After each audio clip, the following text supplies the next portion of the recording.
بسم اللہ الرحمن الرحیم۔ السلام علیکم۔ آپ دیکھ رہے ہیں ڈی ڈی پی انالیٹیکا۔ آج ہمارے ex prime minister Imran Khan نے بنیر میں ایک جلسے کو خطاب کیا۔ بہت زبردست خطاب، اہم خطاب، اور اس لیے بھی اہم کہ ایک بہت بڑا جلسہ، بہت بڑی تعداد میں عوام وہاں موجود تھے، اور ایک کمیونیکیشن نظر آتی تھی عوام اور لیڈر کے درمیان، جہاں وہ ان کی باتوں پہ پوری رسپانس دے رہے تھے، اپریشیٹ کر رہے تھے بعض چیزوں کو، بعض چیزیں جیسے احتجاج کی ضرورت ہے تو احتجاج کر رہے تھے۔ اس سے بڑا جاندار جلسہ وہ نظر آیا، اور باتیں چند ایک جو وہاں پہ خصوصی طور پہ، خاص طور پہ جو کہیں گئیں، باتیں تو بہت ساری ہوئیں، لیکن چند ایک باتیں جن پہ میں تبصرہ کرنا چاہتا ہوں وہ خصوصی طور پہ توجہ طلب ہیں۔ عمران خان نے بڑا واضح طور پہ کہا کہ حکومت عمران خان کے خلاف ایک ٹریزن کا کیس، یعنی سیڈیشن کیس جو ہے وہ بنانا چاہتی ہے، بغاوت کا کیس بنانا چاہتی ہے، اور اس کے لیے انہوں نے ایک آفیسرز کی کمیٹی بھی بنائی جو کہ جائزہ لے رہی ہے تمام ان واقعات کا اور بیانات کا اور چیزوں کا جو کہ کہی گئیں 25-26 کی رات، یا 25 تاریخ کو اور 26 تاریخ کو، یہ لانگ مارچ سے ریلیٹڈ جو بات چیت ہوئی۔ پہلے دن سے ہی جو رانا ثناء اللہ ہیں وہ یہ کہتے رہے کہ یہ لانگ مارچ نہیں، یہ اسلام آباد پہ حملہ ہے، یہ یلغار ہے۔ سو ایک اپنی انٹرپریٹیشن۔ پاکستان میں یہ تو ضروری نہیں ہے کہ آپ نے واقعی کوئی جرم کیا ہو، اگر حکومت میں آپ ہیں تو بالکل آپ کی نیت اگر صاف نہیں تو مقدمات بنانا تو کتنا مسئلہ نہیں ہے۔ اب اس کو وہ ٹوسٹ دے کے، تو صرف یہی نہیں، وہ کوشش بہت کرتے رہے کہ کوئی نہ کوئی چیز ہاتھ آئے، جیسے سمیع ابراہیم کو جو انہوں نے انٹرویو دیا، اس کے 2-3 نکات جو پکڑے وہ انتہائی بے شرمی اور ڈھٹائی کے ساتھ ان کو رٹنا شروع کیا، آؤٹ آف کانٹیکسٹ، اور کہنا شروع کیا کہ جناب یہ تو مودی کی زبان بول رہے ہیں۔ آپ سوچئے کہ ایک لیڈر جو اپنی قوم کو رہنمائی کرتا ہے،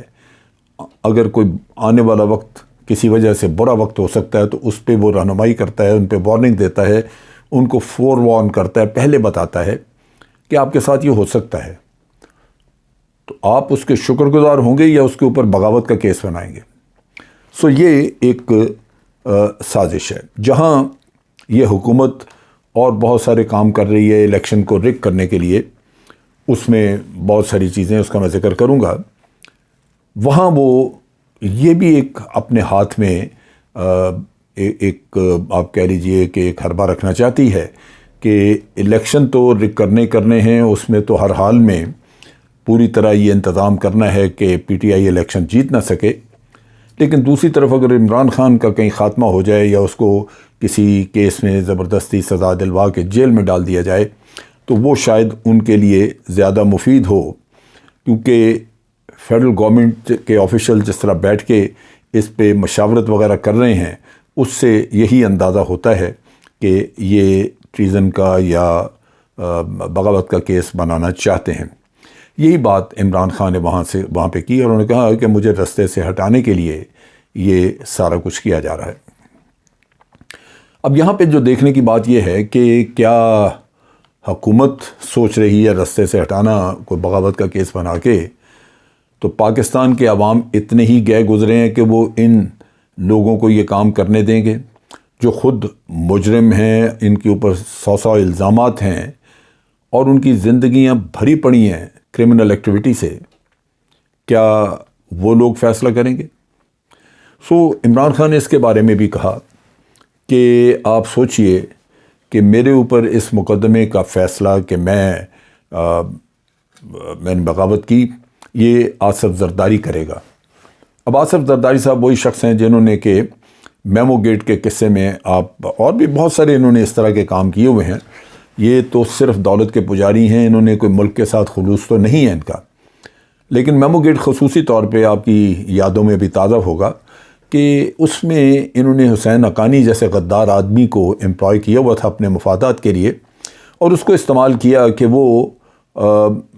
امریکہ کو یہ بتایا جا کے کہ زرداری گورنمنٹ کو اپنے ہی چیف آف آرمی اسٹاف سے یا اپنی فوج سے خطرہ ہے، ان کی حکومت نہ ٹاپل کر دیں۔ اب آپ سوچئے کہ حکومت بھی انہوں نے پوری کی 5 سال، اس حکومت کو گرانے کا کوئی حالات بھی ایسے نہ پیش آئے، اور فوج پاکستان نے کوئی ایسی بات نہیں کی، بلکہ فوج پاکستان بار بار چیف آف آرمی اسٹاف کہہ رہے تھے کہ ہم جمہوریت کو سپورٹ کرتے ہیں، ہم چاہتے ہیں کہ ڈیموکریٹک پروسیس جو ہے یہ آگے چلتا رہے۔ لیکن انہوں نے امریکہ کو جا کے اپروچ کیا۔ اس کے علاوہ بھی چونکہ عمران خان نے بھی اس کا ذکر کیا کہ چونکہ ان لوگوں کی جائیدادیں ساری باہر ہیں، نواز شریف لندن میں، انگلینڈ میں سارا کچھ ہے، زرداری کا دبئی میں، فرانس میں، پتہ نہیں امریکہ وغیرہ کئی جگہوں پہ ہے، تو جو مغربی دنیا میں اپنی جا کے دولتیں رکھتے ہیں، ان کی جرت ہو سکتی ہے کبھی کہ یہ باہر سے اگر ان کو کوئی احکامات امریکہ دے اور یہ اس پہ عمل نہ کریں، یہ کیسے ہو سکتا ہے؟ ان کا تو سارا کچھ، ان کی جو جیسے متاع حیات کہتے ہیں، وہ تو سارا کچھ باہر رکھا ہوتا ہے انہوں نے، تو یہ ملک کے ساتھ وفادار تو ویسے ہی نہیں ہو سکتے، لیکن یہ عوام کی آنکھوں میں دھول جھونک کے ان کو بیوقوف بنا کے تو باتیں کرتے ہیں۔ لہٰذا اب یہ پلان نظر آتی ہے کہ جی عمران خان کو اس جال میں پھنسانا ہے۔ تو عمران خان نے جہاں زرداری کا کہا، وہاں اس نے نواز شریف کی بھی کا ذکر بھی کیا کہ اس کی بھی دولت اور اس کا بھی سارا کچھ باہر ہے، لیکن یہ خود سازشی ہیں۔ ہر حکومت جو نواز شریف کے علاوہ جس کسی کی تھی، اگر اس کی تاریخ نکال لیں تو اس پاکستان میں ہر حکومت کو جو کہ نواز شریف کی نہیں تھی، کسی اور کی تھی، اس کو گرانے میں نواز شریف صاحب کی سازش آپ کو پیچھے نظر آئے گی۔ سازش کسی نے بھی کی ہو، نواز شریف صاحب اس کا حصہ ضرور ہوں گے۔ اور پھر ملک کے خلاف یا فوج پاکستان کے خلاف تو لگاتار انہوں نے سازشیں کی ہیں۔ عمران خان نے بھی کلبھوشن کا ذکر کیا کہ اس کا نام تک انہوں نے نہیں لیا، ان کی زبان پہ نہیں آتا، وہ بالکل وہ بات اپنی جگہ پہ، لیکن اس کے ساتھ ساتھ آپ ڈان لیکس لے لیں،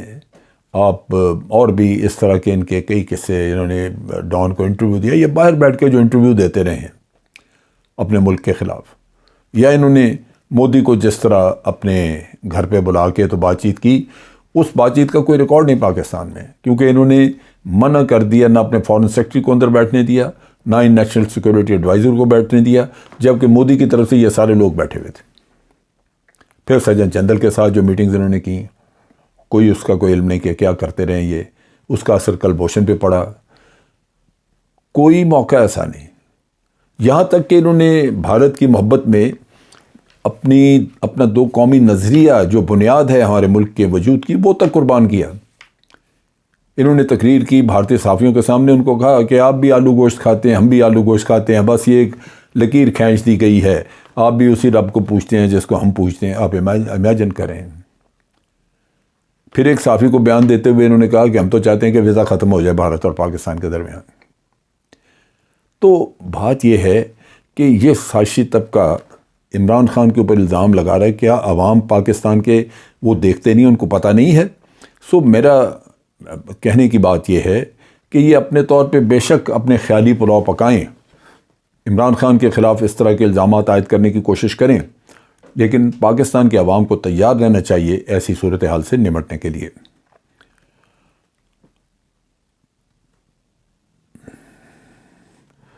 پھر عمران خان نے یہ بھی ذکر کیا کہ یہ جو ان کی حکومت کے خلاف سازش ہوئی اور جو کچھ یہ ابھی بھی کر رہے ہیں، وہ سارا اصل میں قصہ یہ ہے کہ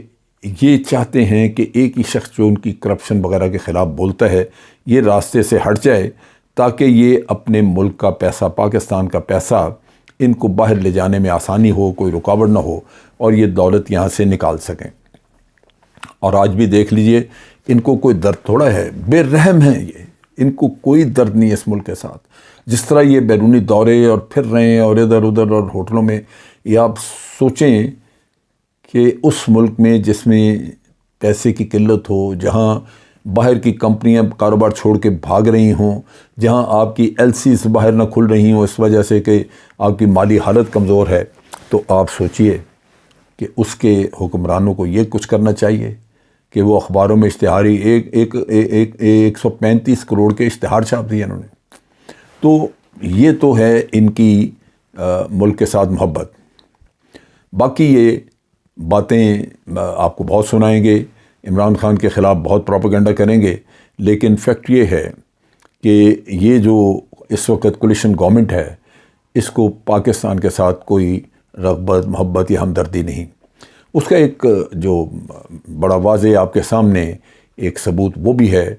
کہ جس طرح پاکستان کے عوام کو انہوں نے دھوکہ دیا، ان کو کہتے رہے کہ مہنگائی عمران خان نے کی ہے، برباد کر دیا پی ٹی آئی نے ملک کو، لوگ خودکشیاں کر رہے ہیں۔ اب واقعی خودکشیاں اب ہو رہی ہیں، جو انہوں نے پیٹرول کی قیمتیں اور باقی گھی، آٹا، دال، عمران خان نے جلسے میں بھی یہ قیمتوں کا موازنہ بھی اپنے دور کے ساتھ کر کے بتایا، اور اس سے آپ کو اندازہ ہو جائے گا کہ انہوں نے مہنگائی میں کیا تباہی پھیری ہے۔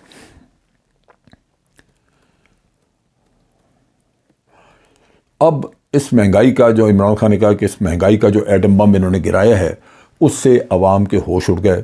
اور آج عوام چولیاں اٹھا کے ان کو بد دعائیں دے رہے ہیں، عمران خان کو یاد کر رہے ہیں۔ مختلف میڈیا کے بعض اینکرز اور بعض جرنلسٹ باہر عام آدمی کا انٹرویو ان سے پوچھتے، دو لائنیں پوچھتے نظر آئے، اور وہ انہوں نے یوٹیوب وغیرہ پہ بھی ڈالی ہوئی ہیں۔ ان سے وہ بار بار کہتے ہیں کہ انہوں نے ہمیں بہت دھوکہ دیا، یہ ان کو ابھی یہاں سے نکل جانا چاہیے، جہاں سے آئے ہیں واپس وہاں چلے جائیں۔ واپس کیا چلے جائیں؟ اگر پاکستان کوئی ملک ہے تو ان مجرموں کو سزائیں ہونی چاہیے۔ جتنا انہوں نے یہ 2-3 مہینے میں political instability, no confidence motion کے نام پہ کریٹ کی ہے، انہوں نے ستیہ ناش کر کے رکھ دیا ہماری زندگیوں کا، ہماری اکانومی کا، ہر چیز کا۔ یہ کچھ چھوٹی بات نہیں ہے، یہ سازش جو کہ بیرونی قوتوں کے بہاف پہ کی گئی، کیونکہ یہ لوگ ان کے اعلی کار بننے کے لیے تیار تھے یہاں پہ جو آج حکومت میں ہیں، تو یہ حقیقتاً تو ان کو سزائیں ملنی چاہیے۔ اب صورتحال یہ ہے کہ آج ملک جو ہے وہ IMF کے شکنجے میں ہے، اور جب یہاں پہ مسائل بڑھیں گے، اکانومی آپ کو ہاتھ سے نکلتی ہوئی نظر آ رہی ہے، بالکل واضح انڈیکیٹرز آپ کے سامنے موجود ہیں، تو بہت سارا کچھ تو یہ جھوٹ بولیں گے کہ جی PTI یہ کر گئی، وہ کر گئی، لیکن ساری دنیا جانتی ہے، لوگوں کو اس بات کا اندازہ ہے کہ انہوں نے کیا کیا، اور یہ حضرات جو ہیں مشکل حالات میں ملک کو چھوڑ کے یہ باہر اپنی جائیدادیں جہاں جہاں ہیں وہاں جا کے سارے بیٹھ جائیں گے۔ اب یہ 2 خاندان اگر یہاں پہ ملک چلتا ہے تو یہ یہیں موجود ہیں، اور ان کی خواہشات یہی ہیں کہ انہوں نے مزے لوٹے، اب ان کی اولادیں یہاں سے اسی طرح کمائیاں کرتی رہیں۔ ان حالات میں جو عمران خان نے وہاں پہ جلسے میں بھی بات کی، اور وہ بڑی امپورٹنٹ بات ہے کہ جہاں ایک آزادی مارچ کی، ہم آزادی لینا چاہتے ہیں، ایک آزاد فارن پالیسی اپنے لیے رکھنا چاہتے ہیں، اس کے لیے بہت ضروری ہے کہ آزاد آپ کی معیشت ہو جو قرضوں سے آزاد ہو، اور وہ تب ہوگی کہ آپ اس پیسے پاکستان کا جو خزانہ ہے، اس کو جو منہ لگا کے چوس رہے ہیں خاندان، ان سے نجات ملے۔ تو حقیقی آزادی یہ ہے کہ یہاں پہ وہ 3-4 خاندان جو باہر کے اعلی کار بھی بنتے ہیں، اور یہاں وہ اور ان کی اولادیں اور ان کے چمچے یہ بیٹھے پیسہ کھینچ رہے ہیں۔ تو عمران خان کا اشارہ حقیقی آزادی کی طرف تھا، اور حقیقی آزادی در حقیقت ملک کے اندر ہے جو ہم نے حاصل کرنی ہے۔ آج یہ ملک کا پورا نظام ان کرپٹ لوگوں کے ہاتھ میں جا چکا ہوا ہے۔ اس کی مثال میں آپ کے سامنے رکھ دیتا ہوں۔ اب آپ دیکھیے کہ سلمان شہباز جو کہ حکومت کو، عدالتوں کو یہاں پہ اپنے مختلف جرائم کی وجہ سے درکار ہے، لیکن آج کا حکمران جس کا فرض ہے کہ وہ مجرم کو واپس لا کے عدالت کے حوالے کرے، وہ اس کو خود پروٹیکشن دے رہا ہے۔ حکمران اس کو لے کے ٹرکی تک پہنچا ہوا ہے۔ اسحاق ڈار جو کہ ہٹ مین تھا، اکنامک ہٹ مین، جس کو عدالتیں یہاں پکڑنا چاہتی تھیں، اس کو اس وقت کے وزیر اعظم نے اپنے جہاز میں بٹھا کے ملک سے فرار کیا۔ پاناما کیس میں آپ کو نواز شریف کے بیٹوں کی ضرورت ہے، لیکن وہ بیٹے وہاں پہ باہر موجود ہیں، اور جن لوگوں کو پکڑانا، جن لوگوں کی ذمہ داری کے ہم ان کو پکڑائیں، وہ ان کے تابعدار ہو کے وہاں ان کے سامنے جا کے بیٹھ جاتے ہیں، اور سعودی عربیہ کے دورے میں شہباز شریف کے ساتھ تھے وہ لوگ۔ حکومت خود تمام ان مجرموں کو، آج کی حکومت، یہ حکمران، یہ خاندان 2-4 جو ہیں، یہ تمام مجرمان کو پروٹیکشن دیتے ہیں۔ اسی طرح سندھ میں دیکھ لیں، زرداری صاحب جن مقدمات میں ملوث ہیں اس کے سارے شواہد سندھ میں موجود ہیں، لیکن سندھ کا چیف منسٹر کبھی حکومت کی مدد نہیں کرے، ریاست کی مدد نہیں کرے گا، وہ زرداری صاحب کی مدد کرے گا،